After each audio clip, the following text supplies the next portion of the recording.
Welcome to Wealth Coffee Chats, folks, for your daily live updates. Get the most out of today's episode by participating in the chat. Make sure you ask some questions, be part of the conversation, have a bit of fun, grab a coffee or a tea, take some notes, and get ready to start your day, folks. Quick few housekeeping rules, though. No spamming, no advertising or self-promotion in the chat. That's not on. Be kind and respectful to everyone when participating. And most of all, have a good time. Real estate investing can be your biggest asset. It also can be your most expensive asset when it comes to getting it right or getting it wrong, folks. It can be time-consuming, stressful, and that's why here at Positive, we have what's called a 6-star team, a full-service team that provides integrated wealth and property investing solutions and services simply designed to help you progress towards your goal of passive income through your property portfolio, folks. Make sure you check out our other podcasts on the Positive Mentor Network. Not only is there Wealth Coffee Chats, there's the Urban Property Investor. Drops every Wednesday with straight talking investing strategies and lessons with Sam Saggers. Property Investor Tales. This is where our clients, you guys, share real life stories from property investing, hosted by some of our advisors and strategists. And that's done every fortnight, dropping every Monday. Wealth, Wine and Wisdom, folks, that debriefs the week that was in the world of finance and property, hosted by yours truly, Jason Witten and Andy Fenton on Fridays. Hey, good morning, folks.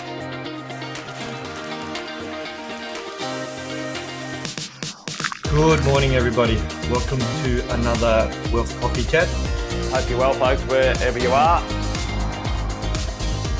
There it is, team. Morning. Morning, wherever you're tuning in from today. Early bird gets the worm, they say. Here at Positive, we offer a 6-star team. It's a team that help you at every stage of your wealth creation journey.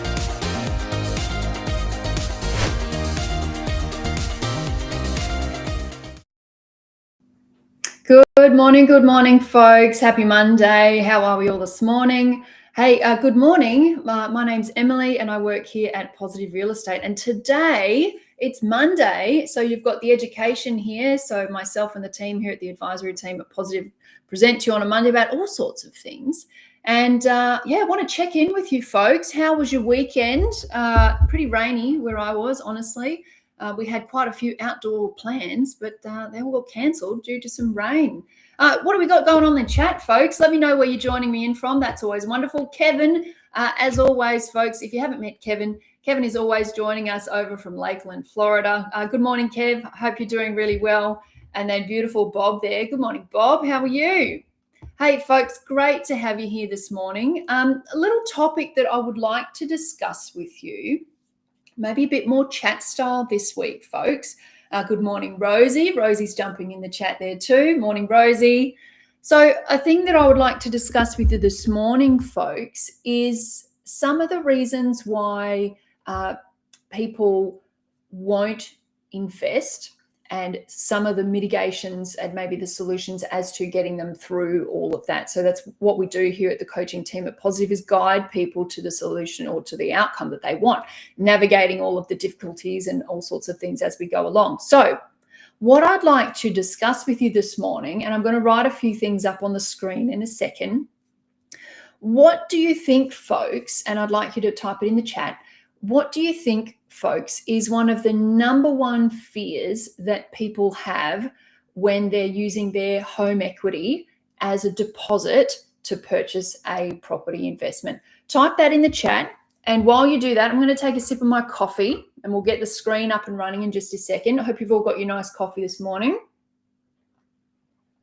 So, folks, what are the reasons?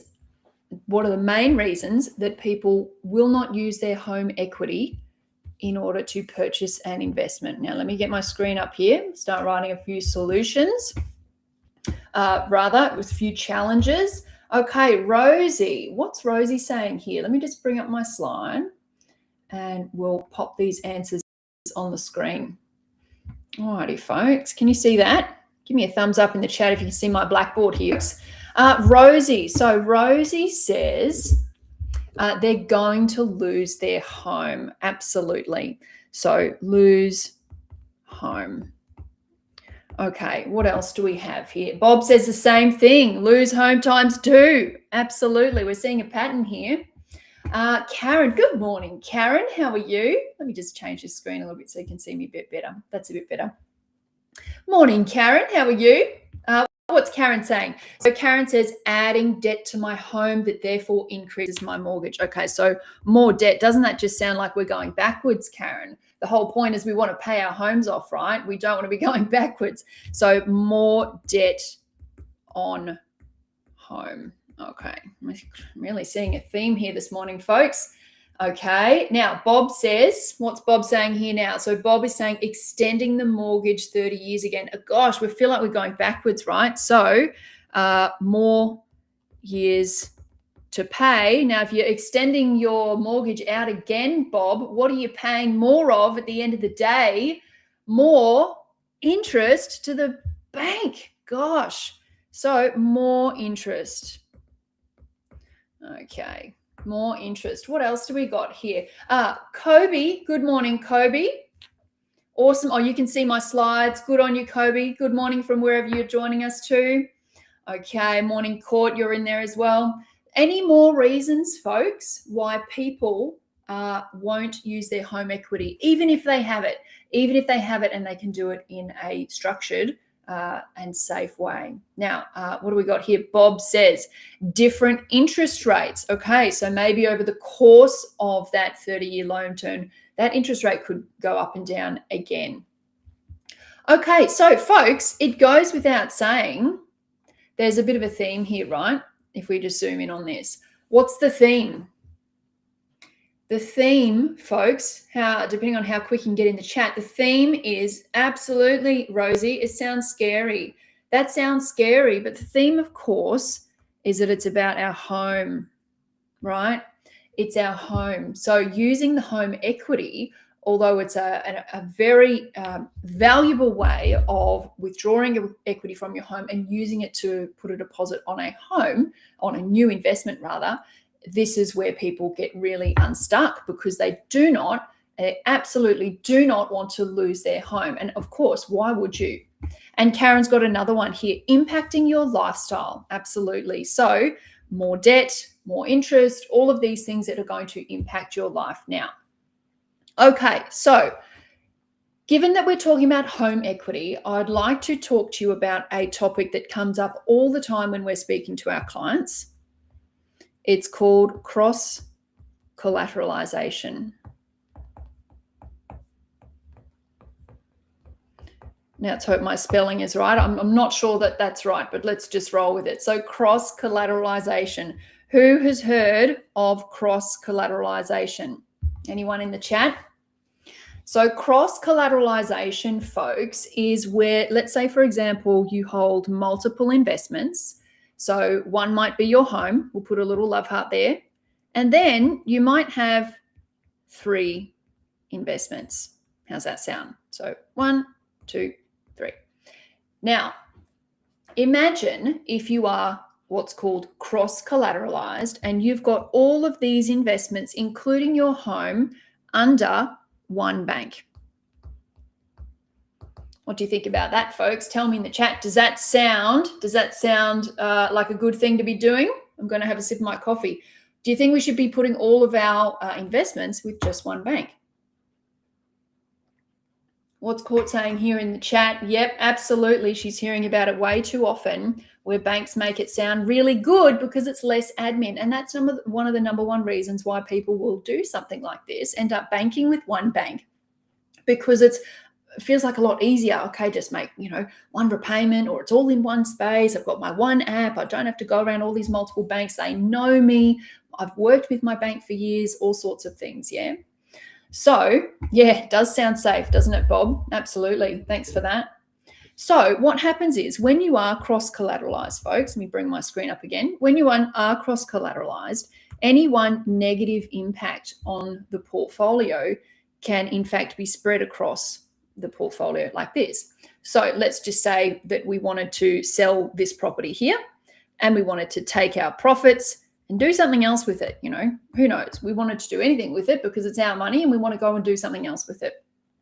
If you are cross-collateralized, and if you have something called the all monies clause, if you've not heard of that, the all monies clause, if you have the all monies clause in your bank documents, the bank will actually go, nah, I don't want you to take your money and do things with it. I'm actually going to take your money and redistribute it across the other loans that exist within your portfolio. Now, that's scary, right? Now, often they will put the money onto your investment loans, which effectively reduces their tax deductibility. So that doesn't sound like a pretty good idea, does it? Because one of the reasons that people do invest is that they want to reduce the tax that they pay, and they do that by all sorts of strategies.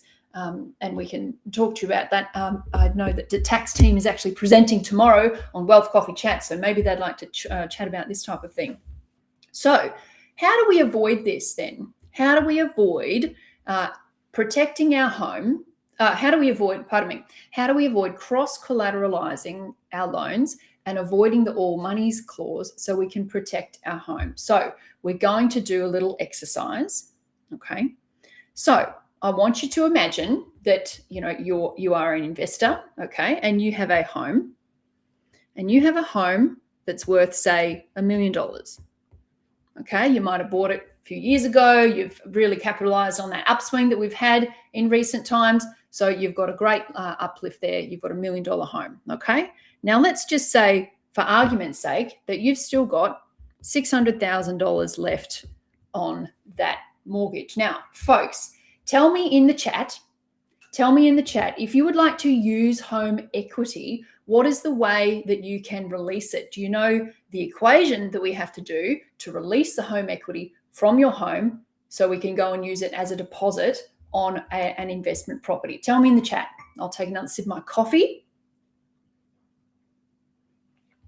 What is the equation that we do?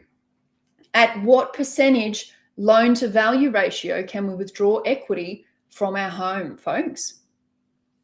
Folks, 80%.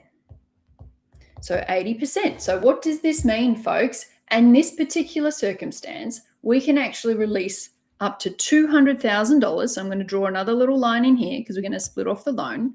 We're going to get another $200,000 of equity that we are going to use and use it to purchase deposit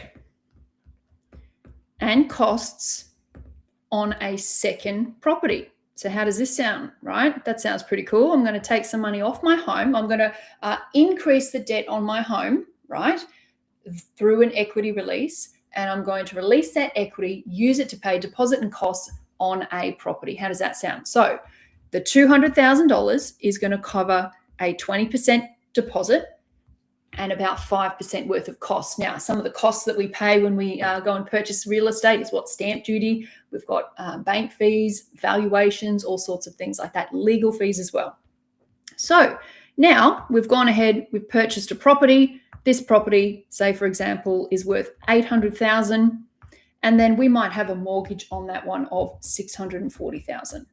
How does that sound? But the biggest differentiator here, folks, is that when we're doing this, how many banks are we using? Tell me in the chat. How many banks are we using, ideally, in a situation like this where we've taken something like equity and we've turned it into cash, which we can then use to purchase an investment property? We're using at least 2 banks. So we're putting up a big brick wall between the investments so that if something happens to this property, it's not actually going to impact your home because there's a big old brick wall between them. How does that sound? Sounds a little bit more secure, right? But often some of the things that we do in real estate investing is there's a lot of myths and a lot of fear around it. So our job here on these Wealth Coffee Chats is that we can actually demystify some of the stuff that we come up against. So folks, tell me, if we've got bank here, bank number 1, and then bank number 2, the assets are protected. Rosie said it. It sounds like a safer option. Absolutely. Sounds like a much safer option.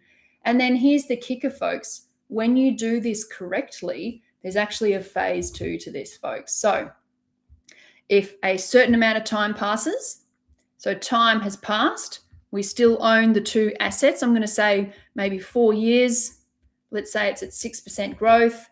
Your home is now not worth $1 million. It's now worth 1.2 million. Now, you might have paid a bit of debt down in that time over the 4-year time. So you're now maybe at 560. You could have paid 40K off your home loan by then, because you're using all sorts of other strategies that we can talk to you about as well, using home offsets and different payment frequencies and all that type of thing. And then over here, guess what? You've got your investment that's also performed at, let's say, 6% for the sake of the argument, okay?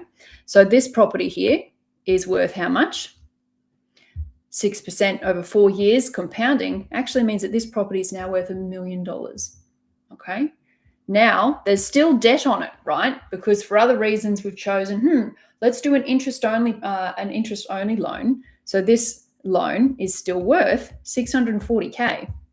But guess what?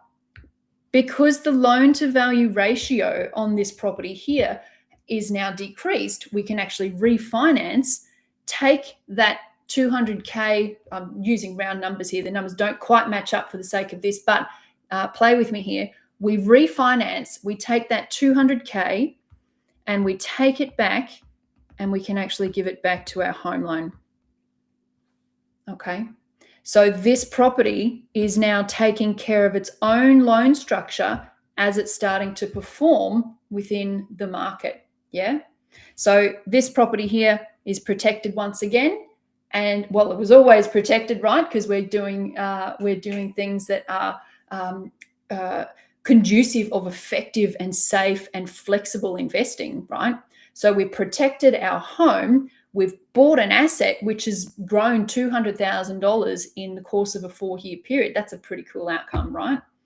And then we've got our home back over here. We can actually now release that equity and go do something else with it. Perhaps if your servicing is still there, go and purchase another property. How does something like that sound, folks? Okay. So tell me in the chat, if you could do something like this with your home equity, do you feel like this would be a more safe option, or is this demystified perhaps the way that we use your home equity to indeed go and purchase investments? Okay. Well, folks, let me leave it at that.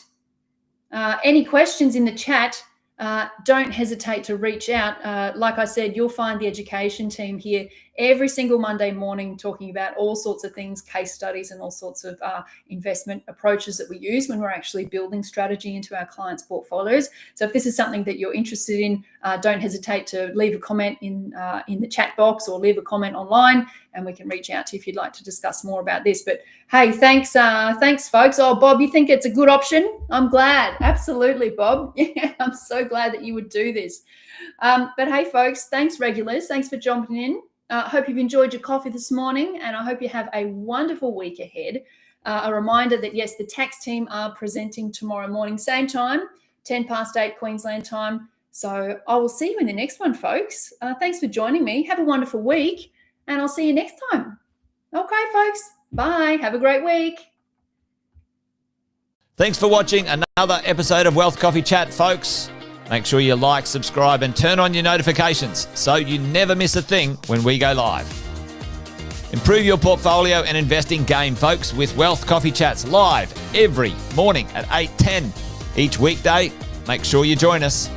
Previous episodes are also available wherever you get your podcasts, folks, as well as our other podcasts from the 6-Star team here at positivementor.com.au.